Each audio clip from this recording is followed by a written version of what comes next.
Welcome to part 4 of breaking down Allan Parr's strawman defense of Charlie Kirk. Now, before we continue, please like and share this video and subscribe to BP, the Bible Perspective. And as always, if you have a thought or comment, add it to the comments section below. All comments are welcome. Excuse me. We are breaking down, dissecting Allan Parr's video that he put out in defense of Charlie Kirk. That's not the title, but that's what he's doing. What caught me by surprise, one, is that Allan Parr, in his video from the beginning, I'm going to play it, states he's a proud black man. But then, like a lot of evangelicals who, for some reason, have lionized the late Charlie Kirk as some anointed one. Now, I've showed you Mike Winger, who didn't even know Charlie Kirk know about Charlie Kirk really until after his death. Now he's full MAGA / Charlie Kirk. And Allan jumped on the bandwagon, I guess. Well, he's been on the bandwagon, but like many other evangelicals, in defense of Charlie Kirk. And Allan Parr now is saying everyone is lying on him when they say he's a racist. And then so he's going to go and highlight certain statements that Charlie made. Now, I'm calling this a straw man defense because what he is doing is leaving out certain aspects, and especially the context. So, for example, in the previous study, we talked about when Charlie pointed out when he disparaged, criticized, insulted 4 highly educated black women and said they don't have the brain power to qualify for the positions that they now hold.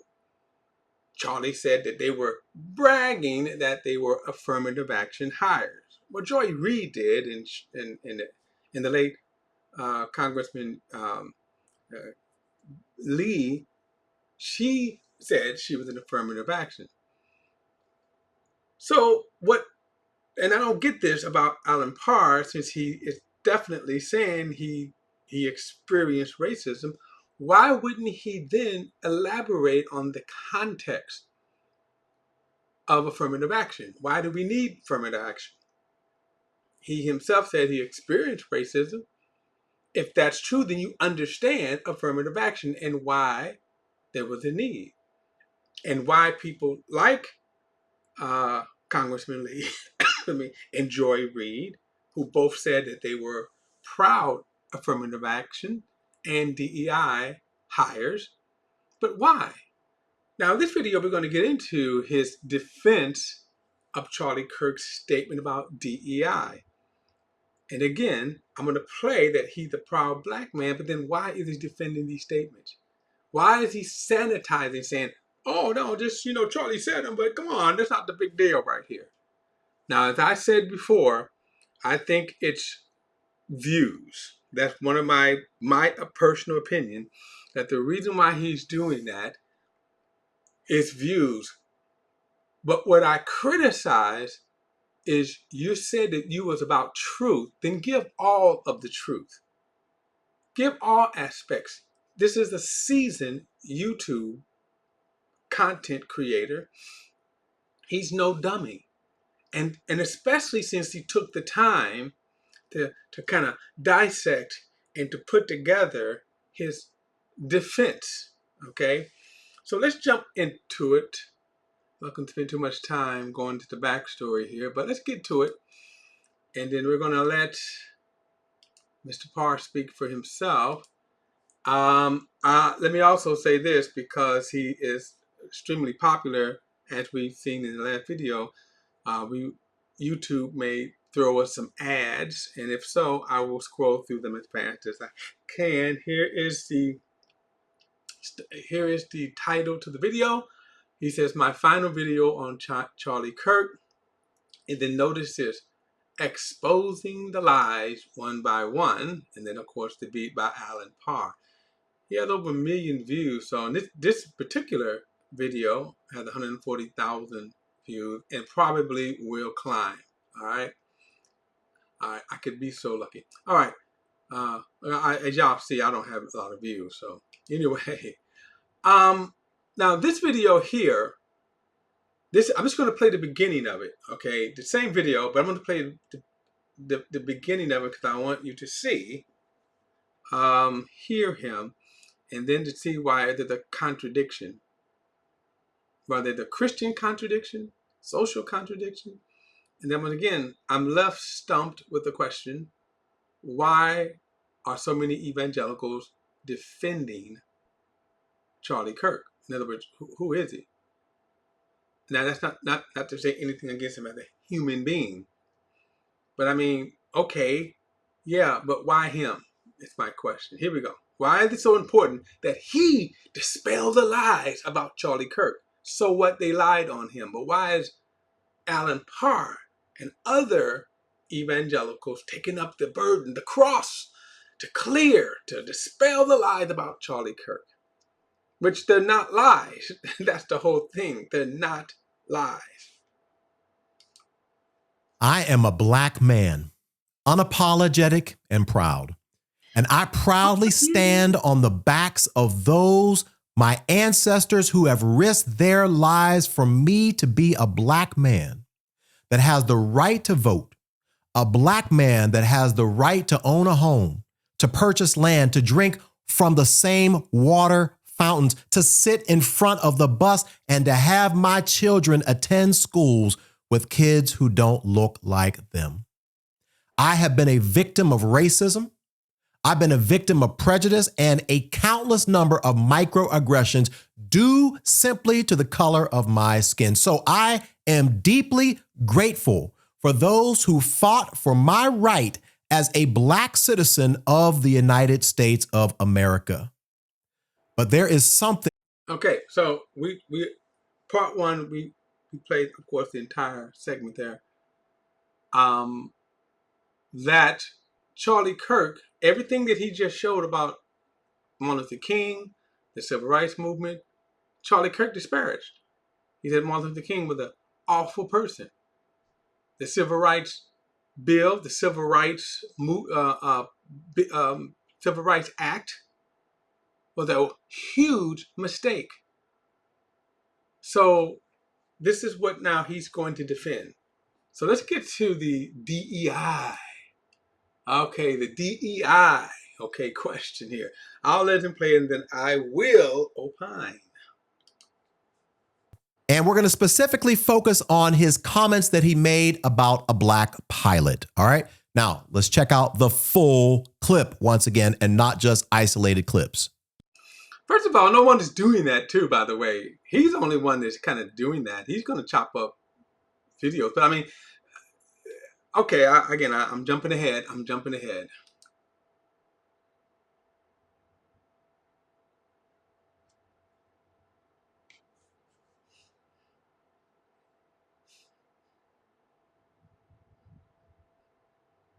Yeah, tell us what he actually said. Show us, by all means. All right, let me tell you exactly what I said, Sure okay? thing, thank you. So this was in response, first and foremost, to United Airlines saying that half of all their new pilots that they're going to hire are going to be women or people of color. Currently, they're 15%. Okay. So they want to go from 15% to 50%. A conversation then ensued about how every time affirmative action is employed, standards have to be lowered. There's not a single instance where that does not occur. So then I said, boy, if I see a black pilot, I'm now going to wonder, is that individual qualified, or were they selected because of their race?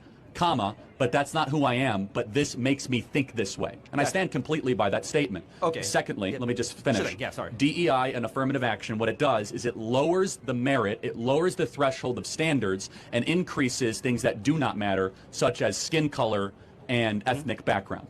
So that is what I said. Okay. Now, a more important question to ask me is, Charlie, Do you believe that black pilots can be qualified? Of course, any individual can be qualified. I want a hiring quota and program that only cares about qualification, not skin color. And thirdly, I would say, why does United Airlines care so much about the color of the pilots that are flying them? Shouldn't they just want the best pilots? When you guys are flying from Vegas to Dallas or Vegas to Chicago, are you going to feel safer or more comfortable when you hit turbulence if you have a diverse pilot, or if you have a cockpit of the most qualified people that are there that have proven that they know how to land and fly planes? How do you feel about legacies in that regard? Because legacies obviously have a leg up in getting into certain institutions just based on who went there before them that is close to them. How do I feel? I think legacies are somewhat against merit, to be consistent. Yeah. So, I mean, just want to make sure you're consistent. But I will say, though, that the study of legacies have been done because their parents are smart. They're usually actually pretty smart. And so the moving average is that legacies aren't nearly as unqualified as some affirmative action people, but there are plenty of unqualified legacies that get into Ivy League institutions, to be consistent. All right, so how does every mother-loving vehicle not have one of these, especially in 2026? Cars that have these should get discounted. all right, so now notice several things that he said. All right, first, he said either here or in other clips that there is documented proof that when affirmative action is applied, standards are lowered to allow people to get in. This is true. All right. Wait a minute. How is that true? Show where. Show where that's true. That is simply not true. Now, let's kind of go back and analyze that before I get to the madness here.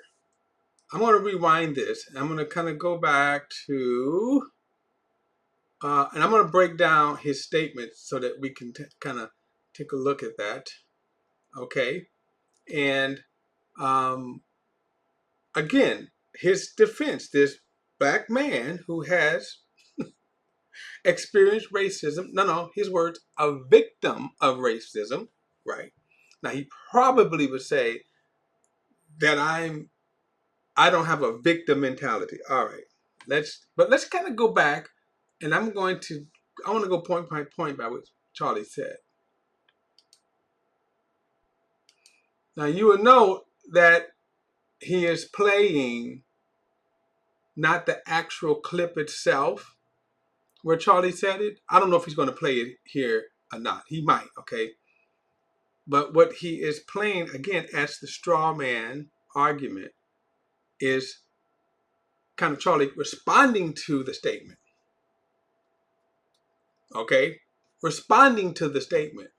Not the first time, not what was first aired when he first said it. But okay, this is good enough to me.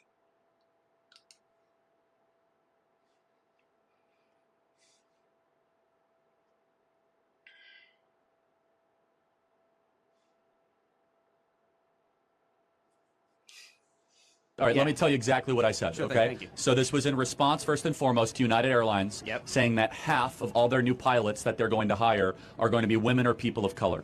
Currently, where is that statement valid? Where did American Airlines say that? Okay. Did they say they probably wanted to hire people of color? Yeah, because when you look at the number of pilots, how many are people of color? And then we also have to say why. And there could be valid reasons, but we have to at least ask the question. Okay, we have to ask the question: where is that? Where's the study at? Okay, so let's continue. 15%. Okay. So they want to go from 15% to 50%. A conversation. And again, 50% almost would be unrealistic, but okay. And then ensued about how every time affirmative action is employed, standards have to be lowered. There's not a single instance where that does not occur. So then I said, okay, so notice that statement. Where affirmative action is employed, standards have to be lowered. Now, what's embedded in that is that black people are inherently inferior, that they're not as good as whites, which again is simply not true. Now, one of the ways we have to kind of look at this is that, and I'm going to jump ahead because he's going to mention legacy okay, in universities.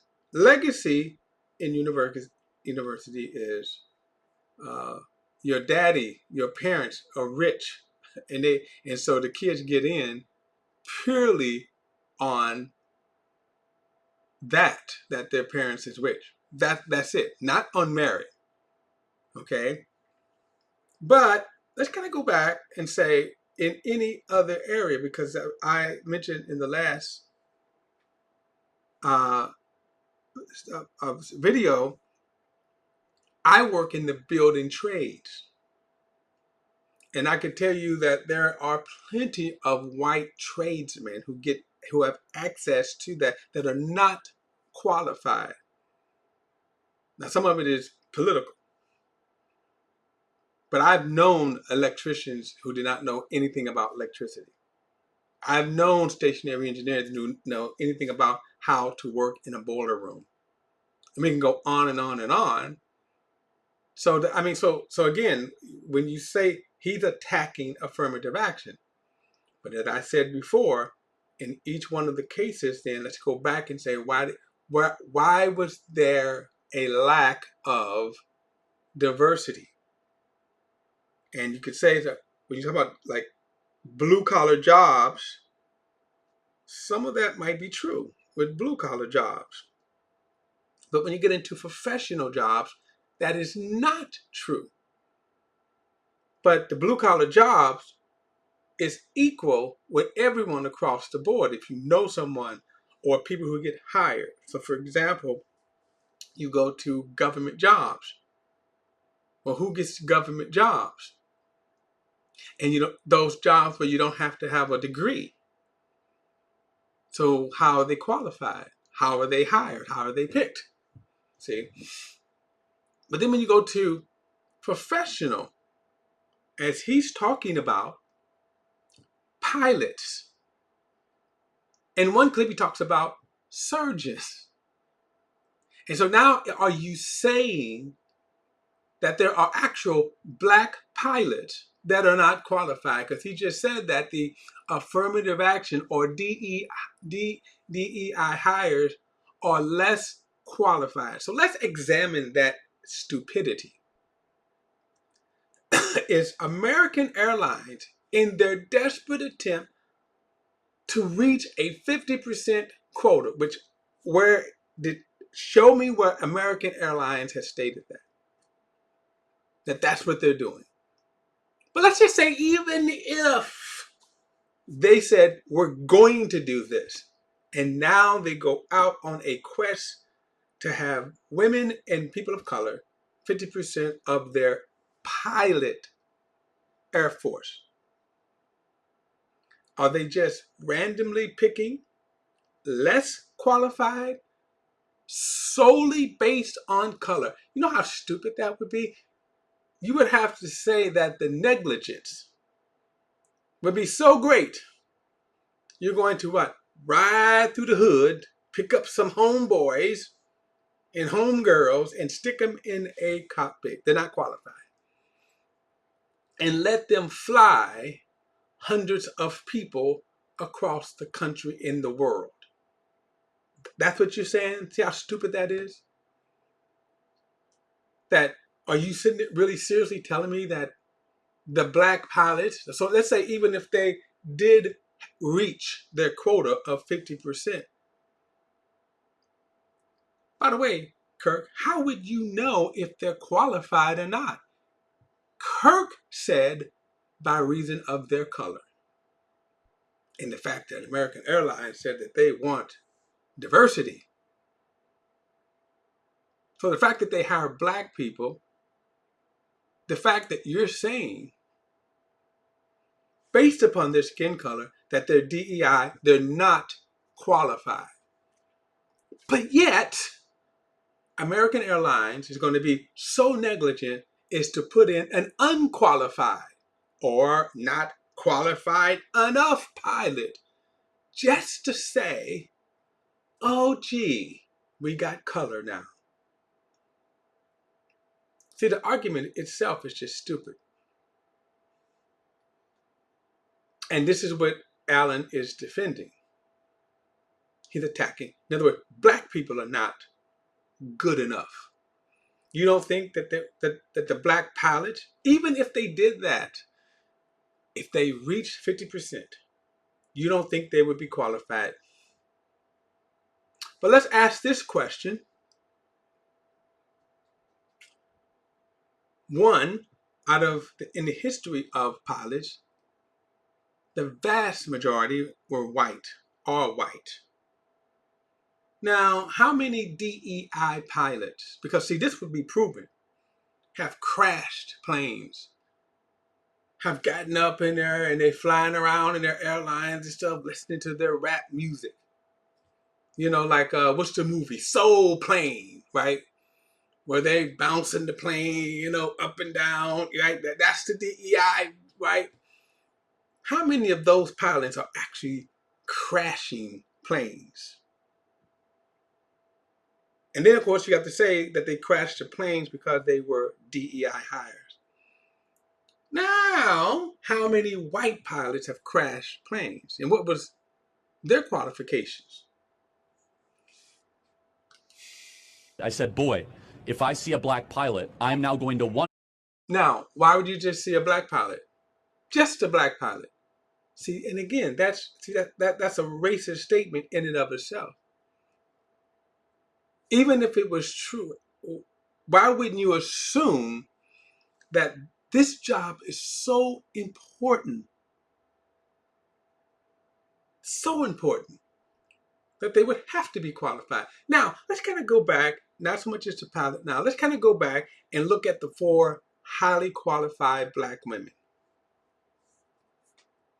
that he said wasn't good enough.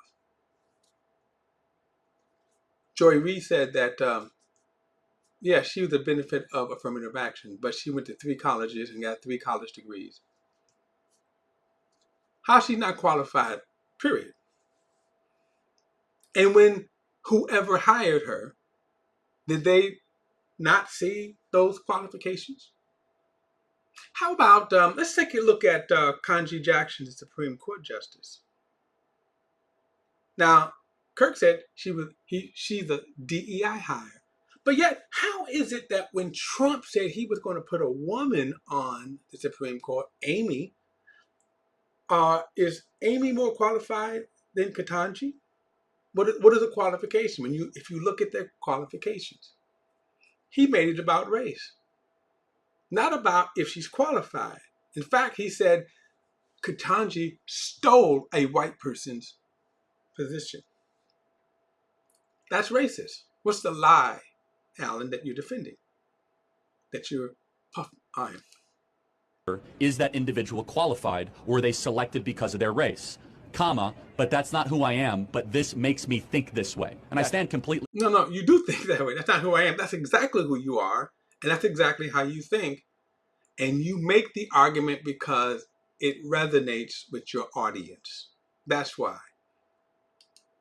That statement. Okay. Secondly, let me just finish. Sure, yeah, sorry. DEI and affirmative action, what it does is it lowers the merit, it lowers the threshold of standards, and increases things that do not matter, such as skin color and ethnic background.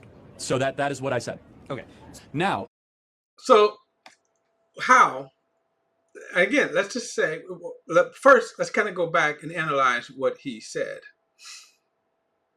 Okay. Let's say now, they say we want to have black. Okay, so that's skin color, correct? Yes. Why? Because of the lack of skin color. In other words, if the workforce were doing this from a fair perspective, any workforce, any level, right? Any level, you would never have needed affirmative action or DEI. So why do you need them? Let's start with that. Because again, white folks wasn't hiring black people. That's why. Even if they were qualified, the Tuskegee Airmen who were distinguished airmen in the war, the military wouldn't let them fly with white pilots they were relegated to menial air flights until they proved themselves. But even then, whites did not give them the recognition. So you see, what's racist about it is that you're attacking something without you're the one that's not looking at merit. You're not looking at the context of why do you need this anyway. So guess what? I would be glad to say if I walk into an employment office, I would every black person, but especially me, would be glad to say, you know what? This person is going to evaluate me based upon my merit. I could tell you, I've walked into most employment office, and you could tell I was rejected based upon the color of my skin. So you see, Allan Parr is defending this when people say that this is racist. That's why it's racist. Why is he saying that? Because he's not talking about all of the plane crashes. He also made a statement, like I say, I don't know if he's going to say this, but I'm going to say it. He said the same thing again about DEI, that black lesbian. He wouldn't want a black lesbian. So he kind of hits two, black and lesbian, surgeon operating on him. Again, as if that the medical field is going to, just for the sake of color, give a scalpel to just any old black lesbian, stud, whatever, dyke, whatever you want to call it. See how stupid that is? Do you actually think that they're going to say, you know what? We don't care about qualification. We just want color. Here's a scalpel. A more important question to ask me is, Charlie, do you believe that black pilots can be qualified? Of course. Notice he said, can be. What do you mean can be? Name one black pilot that isn't qualified. See again, racist. Individual can be qualified. I want a hiring quota and program that only cares about qualification, not skin color. And thirdly, I would say, why does you not? If we had that, then we would need those programs. So go back then to why white are not hiring qualified African Americans. Airlines care so much about the color of the pilots that are flying them. Shouldn't they just want the best pilots? When you guys are flying from Vegas to Dallas or Vegas to Chicago, are you going to feel safer or more comfortable when you hit turbulence if you have a diverse pilot, or if you have a cockpit of the most qualified people that are there that have proven that they know how to land and fly planes? How do you feel? How do you know they're not? How do you know that they're not qualified? See, my first thought is I'm automatically assuming because they are sitting in the chair that they're qualified. Why would I assume otherwise? And you're the one that's looking at the color of their skin, and you're the one that's automatically assuming they're not qualified based upon their skin color. And guess what? How many, again, should not be more concerned in terms of the death rate from white pilots than DEI pilots? Who's killed more people? Who's crashed more planes? Legacies in that regard, because legacies obviously have a leg up in getting into certain institutions just based on who went there before them that is close to them. How do I feel? I think legacies are somewhat against merit, to be consistent. Yeah. Now what he gives here, he's getting ready to take back. Watch him. He says somewhat. No, there are. You get in solely because of your heritage, your parents, who they are. Merit is not even considered. And oftentimes merit is overlooked. Now watch what he says. So, I mean, just want to make sure you're consistent. But I will say, though, that the study of legacies have been done because their parents are smart. They're usually actually pretty smart. And so the moving average is that legacies aren't nearly as unqualified as some affirmative action people, but there are plenty of unqualified legacies that get into the Ivy League institutions, to be consistent. Where's the study at? Where's the study? I think you're making that up. That shows that the legacy people are more qualified than the affirmative action people. Now, I will say this, that there are a lot of, when you're talking about on that level, see, I'm saying once you get to the professional level, that's where his lies fall apart. But on that level where, when you're talking about admissions into college, there are a lot of, I would say, a lot of admissions that turn out not to be qualified. But that's, even if you don't have affirmative action, you still have the same. You still have a nice number of people who get into colleges and fail out. Okay, if you want to make it about color, and as I said, legacy people, they skate through. You have no way. That's why you didn't cite the study itself that show that legacy students are. Wait a minute, and notice too what he said about legacy students. What I think what is kind of slipped in there, genes, inheritance, that they are naturally inherited as superior, as more intellectual. Tell me where that is. Show me that case where, okay, you got parents, and the fact that parents could be wealthy, and again, depending on the wealthy parents. Here's a good example.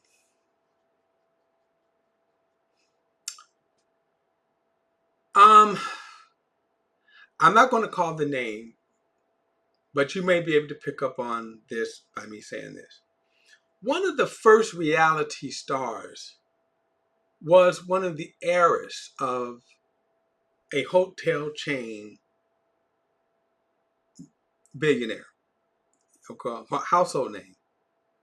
Now, when you look at the daughter who had a reality show, and then her partner who's friends with another celebrity, does any of those come off as intelligent, academic-wise? If you watch the show, now he's implying that simply because the parents are rich, that the parents themselves are intellectual.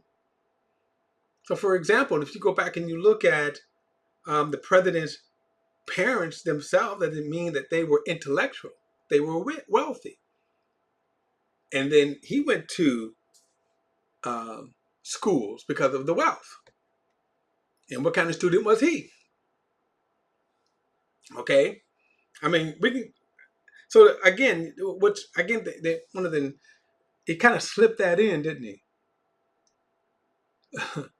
That there was some kind of genetic, that because the parents are smart, they kind. He said it without saying it. That the legacy kids were smart themselves. Okay. All right. So now notice several things that he said. All right. First, he said, Now, let me pick apart then this straw man. And straw man is being nice. But let's pick apart the straw man defense here. either here or in other clips, that there is documented proof that when affirmative action is applied, standards are lowered to allow people to get in. This is true. All right. Really, Allan? Now, again, that's too vague. Because again, yeah, depending on admission level, okay, school level, yes, maybe employment, blue collar level, but are you seriously saying, are you co-signing, Allan, that pilots and surgeons of color, that the standards have been lowered to get them in? Is that what you're saying? Second, the context of his statement was in response to United Airlines going on record and saying that 50% of all new pilots that we hire must be a person of color or a woman. Now, to be fair, I think where Charlie Kirk misses this, and where a lot of people who are not minority miss this, is there is something to be said about representation, right? So let me make sure. Well, again, you're defending, though. Okay, but let's kind of go back. The context wasn't American Airlines. The context was DEI and bringing in those black folks who he says are inferior, and then he used American Airlines as an example. But in doing that, again, did not qualify as to say that you seriously saying that American Airlines is going to be so negligent in for just to get in color that they'll put anybody in the cockpit. I'm sorry, and 5 planes. In other words, are the pilots? And I'm saying every single one of them. Do they not have to qualify before they ever fly a commercial airplane? Are you seriously saying that? See. Now, what Kirk was doing was using American Airlines as an example. And as I said, let's just say even if it's true that they said, we want 50%. First of all, let's just say, okay, even if they were shooting for that, which I don't think they could ever achieve it, but let's just say even if that's true, and they achieve 50% of their pilots were people of color and women, then you're saying that they're going to lower the standards, that all of that 50%, that they're not as good as the white people. That's what Kirk is saying. And to say this very, very carefully. So if you are white and you see white pilots, you just take it for granted that you can be a white pilot, right? But when you are an African American, or let's say a young. Okay, I'm going to stop. I'm going to pick this up in part 4, part 5. I am sorry. I'll pick this up in part 5 and continue this, because again, I think the straw man, and again, I'm being nice, the straw man defense of Charlie Kirk, he is whitewashing it, pun intended, all caps white, sanitizing this. No, he's coming from a racist perspective. The idea of blacks, and this has been the complaint that blacks are getting more than whites. All right. I'll pick this up, and I said in part 5. So don't forget to like and share this video and subscribe to BP the Bible Perspective. And as always, if you have a thought or comment, add it to the comment section below. All comments are welcome, and I'll see you in part 5.